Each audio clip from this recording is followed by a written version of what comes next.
تشبیہ: اگر دو چیزوں کو کسی ایک یا کئی باتوں میں شریک کرنے کا قصد کیا جائے اور وہ دونوں چیزیں عبارت میں مذکور ہوں تو اسے تشبیہ کہتے ہیں۔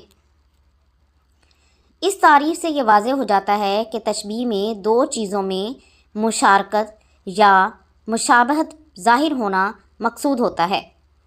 بالفاظ دیگر، ایک چیز کو دوسری چیز جیسا کہنے کو تشبیہ کہتے ہیں۔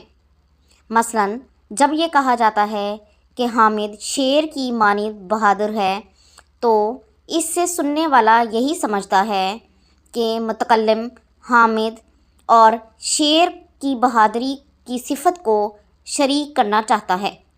اور اگر کہنے والا کہے کہ محبوب کا چہرہ پھول جیسا نازک ہے، تو سننے والا یہی سمجھے گا کہ متکلم اپنے محبوب کے چہرے اور پھول دونوں کو نزاکت میں شریک کرنا چاہتا ہے۔ مثلاً نازکی اس کے لب کی کیا کہیے، پنکھڑی ایک گلاب کی سی ہے۔ اس شعر میں محبوب کے لبوں کو نزاکت میں گلاب کی پنکھڑی سے تشبیہ دی گئی ہے۔